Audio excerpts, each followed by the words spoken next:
and this is the Smoke Room, and this is episode 2 of season 2. It's been a while, but I finally managed to get somebody to interview. And I got here with me Josh McLeod, also known as Josh Jetson, or Jetson, as he calls himself. No. But introduce yourself. I'm Josh McLeod, Jepson Edwards. It depends which league I'm talking about at the time. I run a call league called WTW, and I own a call called Josh McLeod. So, wow. Okay, I appreciate you coming on here. I got a bunch of questions for you, so I'm just going to start firing away. The first question is I ask a bunch of people when they come on here is what inspired you? It's the most simplistic question you can ask, but I'm going to ask it to you anyway. What inspired you to get involved, and what is the first thing you ever saw that was like, oh, I want to do this?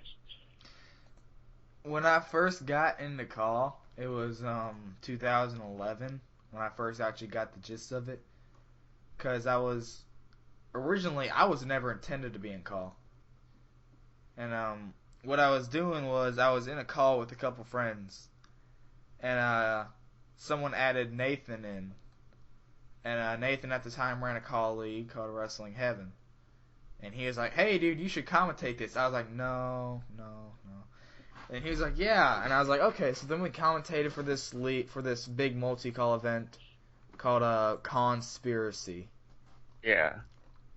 And that's like when I got my first taste of call, and that's when I decided to open my own league, which was called WTWE. It was a horrible attempt. The league ran for 3 months, and then I had to shut it down because just what was going on. Then I left call for like a year and a half because I didn't enjoy it. I felt like I was a failure, and I felt like I could do better stuff. And a year and a half later, I came back, and I was like, I'm going to give this another chance.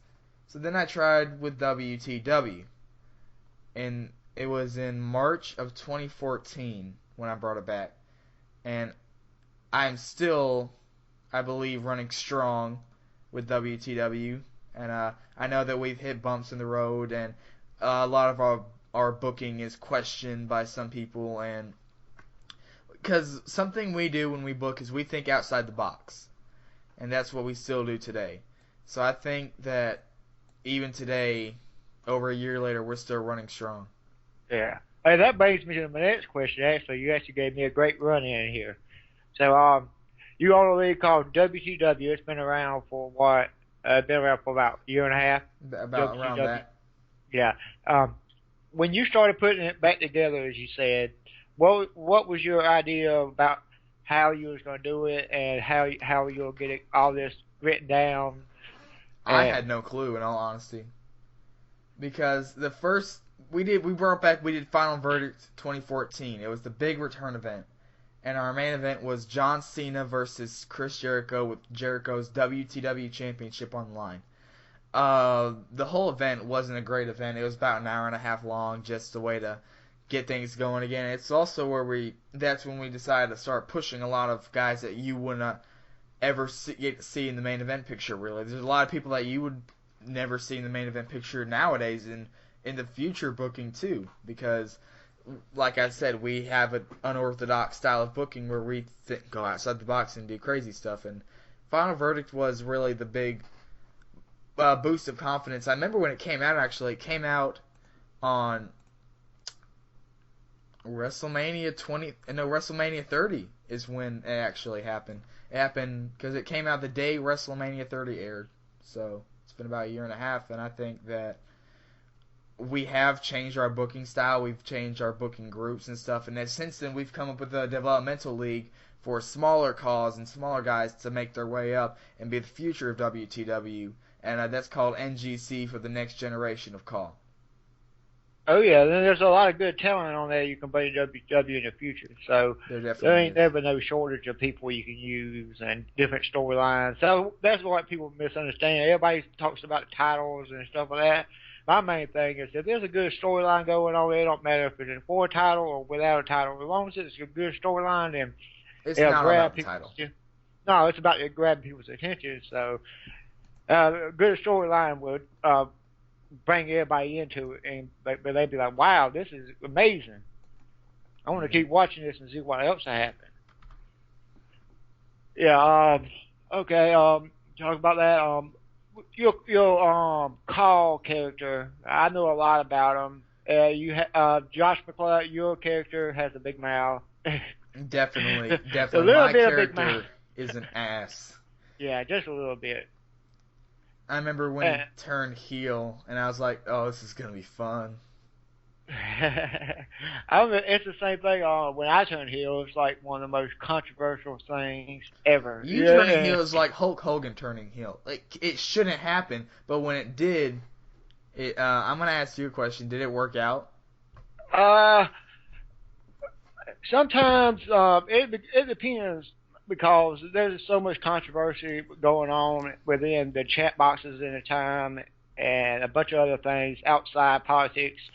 There was once that it was okay done, and that was in it was okay done in WDF, but the problems I was having with some people kind of ruined it. But You don't think it's gonna happen again? It could happen. You never know. You can never write off me being here because I ain't been here in a long time. But I don't see it like right now, but I can see it in the future, like some added thing, motivation for my character, a change of pace anyway. But what would you if you could do anything? If you could put your call in a one league and a face against one guy, who would it be? Any league against any guy. Well, nowadays there's not that many colleagues around, if you could notice. Oh yeah.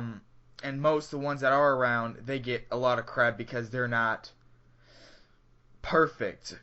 But no colleague is perfect. There's no such thing as a perfect colleague. If a colleague was perfect, it'd be boring because then you'd have to do everything by the book. There is no book for Carl. There shouldn't be a book for Carl. People should do things how they want. And unfortunately, you're never gonna please everyone by doing that. You know. Oh, never. You always got, everybody always got a hater. It don't matter who you are, there's going to be a hater somewhere not far behind. You just got to move past that and just go forward. Because I learned that a long time ago, where I tell everybody else that has the same problem that I had back then, just don't listen to that bullshit, because if you fall into it, it's a never-ending cycle. You know what I mean? Mm-hmm. So it's just going to do all the young calls who but don't have to. I know I was supposed to ask a question, but I just want to tell you personally that people, young callers now, like this one back when I started and everything else, like we all didn't have it. You know, we all did it just for fun. Now, once one call gets into a decent league or whatever, they think they're all king of shit after that, and that kind of confuses me a little bit because. Used to be you actually had to work hard in order to get ahead in call, because I was like one of the few original calls out there with me, Danny, and a few others. So I kind of scratch my head sometimes when I see all these egomaniacs running around talking shit like they done something and they only been there for like what, a month. So back to the question at hand. If I had to pick anyone that McLeod would go up against. And there may be a lot of controversy around this question, but I've been saying this for a while that I really like to see McLeod go into DCA and take on Zach Stone, the Celestial Champion. This is a match that I've been thinking about for a long time, and both their egos going head to head, and both their talent too. Because I don't want to sound like a Mary Sue or anything, but both men are very talented, and they both have a very unique wrestling style. As well as bringing in classic moves such as the spear by McLeod and the super kick too. And I feel like it'd be a very interesting confrontation. I think it could actually become a 5-star match if put in the right predicament. So yes, if I had a choice, I'd put McLeod up against DCA's Zach Stone. That'd be interesting. I would actually like that. To be honest with you, I would like to see more interpromotional matches.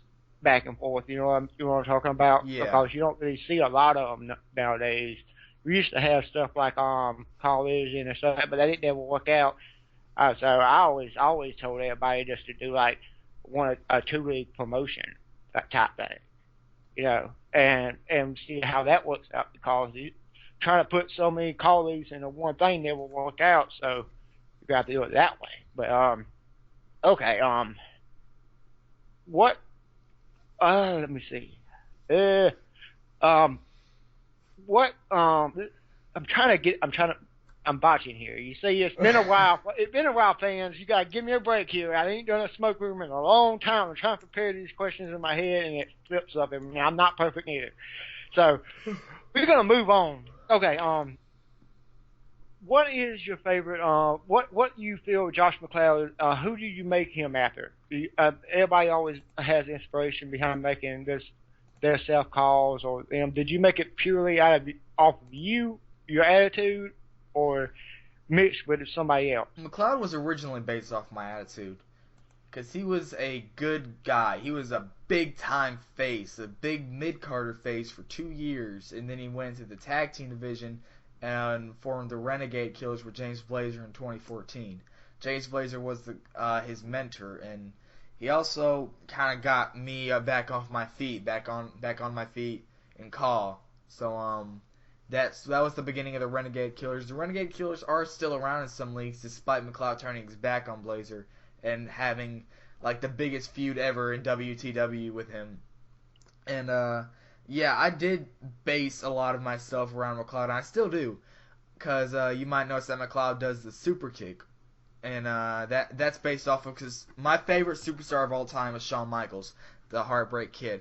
That's where I got the super kick from, because I love the super kick because it's a cool ass move. He also does the spear, which is based off of Edge and Rhino and Goldberg. So I use the spear based off of those guys, and the spear's a cool ass move too. And, those are two classic moves that you can't take away. But I also try to give McLeod what I can to make him original. And also, ever since he turned heel, he's been like Seth Rollins, how Seth Rollins currently is. I see a lot of McLeod and Seth Rollins, and that was really accidental. That was nowhere near intentional. But nowadays, I think McLeod is like Seth Rollins in a way, where he's always going after people, and he thinks he's the best, but really he's just a cocky jackass. Yeah, you can say that once or twice. Okay, Okay, we already talked about your character, your league, and all that. What's your favorite WWE wrestler?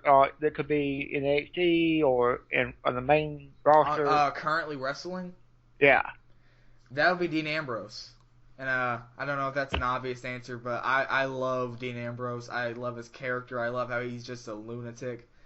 That kind of wrestling actually really allures me, because you never know what he's gonna do. And he has some kick-ass theme music too. Yeah, that's always a plus when you have some kick-ass theme music. Whenever you hear that engine roar, you know you're screwed. Okay, that was a good short answer. Moving on. You doing the promos now. Can you? I seen them, and every single one you do, you get better and better at. Is there anything you can tell people who you probably just starting out doing promos how to, get better at it? They're not easy. They never will be easy, and I still don't believe that I'm great. I mean, I try, and promos are based around a lot of what I do. I love making promos. Making promos is something I hope to do because you see, I'm moving away soon, and when I come back, I'm planning on enlisting into the military or going in as an officer. And when I come back, I would love to be a promo designer, whether it be on the off chance I get signed to WWE or anyone, because I love making promos. I love building hype. I love building feuds. That's one reason I think WTW is separate from most colleagues, because we focus a lot on building, almost as much on building as much as the actual match, you see. And to anyone out there who makes promos and doesn't have an easy time, trust me, no one has an easy time. Especially with my recorder, my editor that I use. It's horrible. It's slow. It sucks. But if you have patience is the main key. If you have patience, If you don't have it, you better find it, and then just take your time, enjoy it too. Just like, and always go back and look at it. Think about the right music to use, because the right music can actually have a really good effect on the promo. Like the one I made for Smokey, I used this really dramatic Roman Greek chorus song, which you can go look. I'm assuming Smokey's going to link my channel, so you can go back and look at that for Final Verdict. I also made a promo for McLeod versus Cena, and I do believe that those were my best promos. They topped my WrestleMania promos because I'm growing, I'm getting better, and I'm learning from past mistakes. That's another thing to do when making promos. And a lot of people believe that promos don't matter. I disagree. I love promos. I think they matter a lot more than people give them credit for. And I think that if people take time out of their day to make this promo, they can make a really good 5-star promo, better than anything WWE could do. Yeah, I agree. I watched that Smokey, the newer Smokey one that I'm probably gonna link with your channel. And that promo had me completely psyched for that one match. Even if it wasn't me in it, I was psyched. It was just I felt that you put the right audio for the right situation in it. Some people don't never put the right stuff with the right stuff, you know. Mm-hmm. So I'm just like, wow. Okay, I'm gonna go back to WCW real quick. You made it this far. You on season 2? Yep. How you feel season 1 went, and how you feel about this so far going in where you are now? Season 1 was meh. It was okay sometimes. I feel WrestleMania was our best event basically just because the matches we had. And season 1, I believe it got better as time moved on. But it's supposed to, and I do believe that season 2 so far is beating season 1, and hopefully season 3 will beat season 2, and so on. Yeah, you just gotta have a mentality of, get better with each episode. Like it's the same thing with like promos. You do your promo, you get better every time. You just gotta build off what your writers wrote, what you wrote, and get it all together, and everything will work out. Okay, let's see. Other than your league, do you think what you think is like when your top leagues you like watching? I hate to put you on the spot like that, but what was one of your top leagues? Dude, you're gonna get people coming after me. Oh well, they can come to me and I tell them just they already come after me anyway. I have a lot of enemies to call. You ain't the only one. I'm not the best at making friends, but when I do, we're friends for life. But us Alabama people get hated badly. Oh God, we're from Alabama. We'll beat their ass with their one arm tied behind our backs, and we enjoy it too. Some leagues I like watching, mostly just leagues I get involved with. I mentioned DCA earlier. I like watching WEDF sometimes because I do watch WEDF because I enjoy it. I don't commentate as much as I used to, and that's on my own behalf. It's just because I've got so much going on, and Frank doesn't really need me that much anymore. Besides, if I'm a referee in NXT, I've got a lot going on. As you can at see. least you're there. A lot of people were wanting that spot.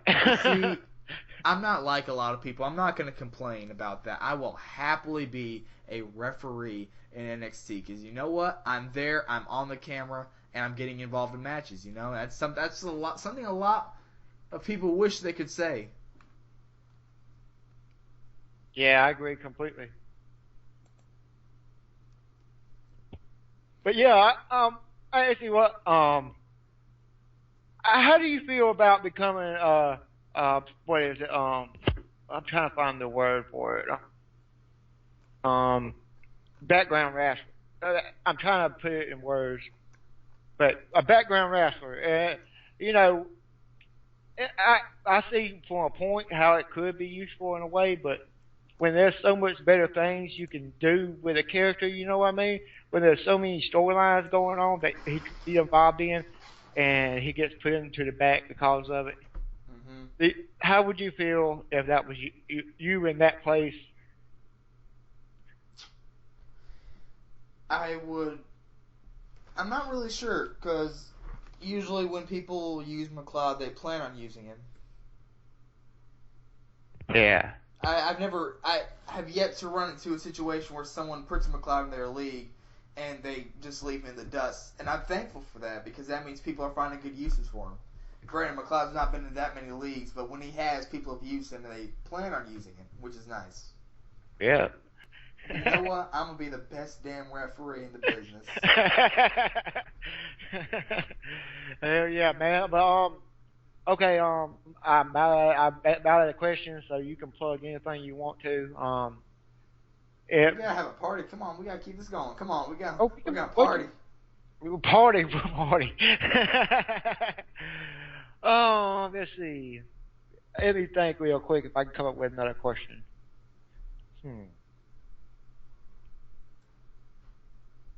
Nope, I don't got none. No, I'm just kidding.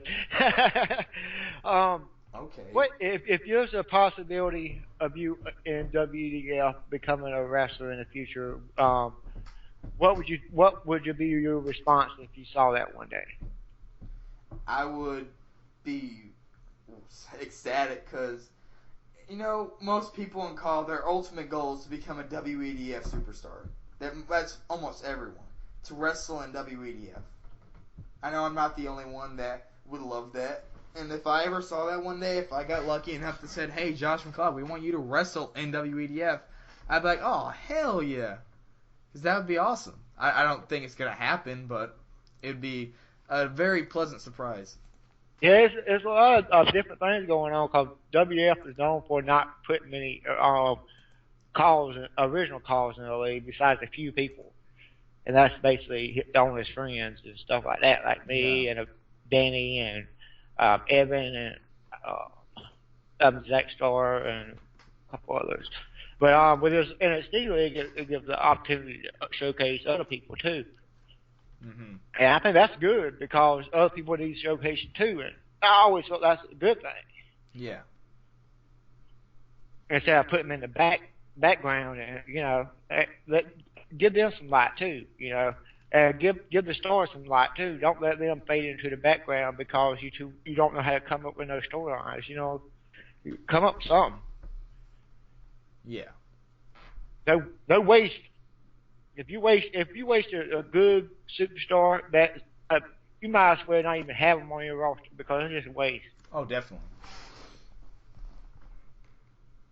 And I feel like if the co-owners of the characters and the owners could get on the same page, I feel, because with you in WCW, I feel like I can basically trust you with everything. You'll go over everything with me. I ain't even gotta say nothing. I never ask you to change anything. If you wrote it down, I always went by what you said. And but that's a complete understanding between me and you. I'm talking about everybody else, because there's so many egos and call characters that they're better than so and so and so and so and so and so, and they like, hey, why you didn't push me over this guy? This guy sucks, and blah blah blah, and that brings up a big cloud over everything, over some stupid shit. And I just feel like if more call owners and call owners and the league owners actually sat down and talked about it, but listen to me. I'm booking your call. I ain't one of them type of people who gonna screw you over. I'm just doing this, and I give you my word that I ain't gonna trash you. I ain't gonna do nothing like that. We just gonna see how everything goes. Mm-hmm. Definitely. That's just my opinion. My opinion about the whole thing. Oh, I agree with you 100%. Because there's so many stupid organs that start over nothing, and it is a waste of time. Let me just say that it's a waste of time complete. But yeah, that was so interesting. That was a long-winded talk right there. But what anything else you want to talk about WCW about? Anybody you want to tell anything about the upcoming events? Well, I do want to promote an event coming up. We do have Final Verdict coming up in a couple weeks.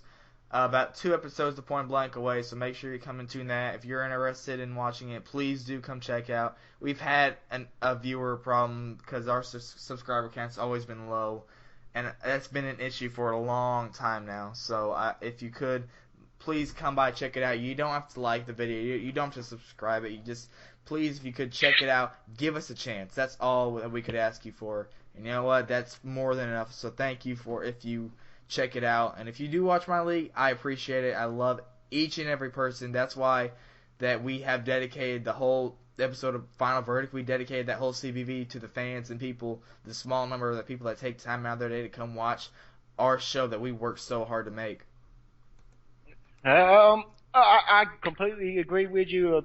I actually, not just because Smokey is on there, it's because you know that's a good, very good reason I could say that I watch WTW, but it's not. It's the storylines. Y'all all sit down and y'all talk about what y'all want to do before y'all do it. Y'all don't just Sometimes rush. we've gotten to the point where we are at each other's throats and threaten to kill each other. But if I'm talking about the booking team, and that's we eventually get to a point where we agree. But yeah, we have a very interesting booking team. Alright, anything else you want to add before I close this out? Ryder for the win. Okay, that's an interesting way to close it. But okay, y'all. I'm hoping that I'm gonna have these episodes coming out a lot more. So I'm hoping to get Frank Dog on the next. Then I'm hoping to get H.A. Duke, Daniel, a bunch of others, many more. I might get even Ocean Jacks. Oh, shut up, Josh. But anyway, this is Smokey and Josh. This is Smoke Room, episode 2. See y'all in a day or two. Peace out. You keep fucking me up when I was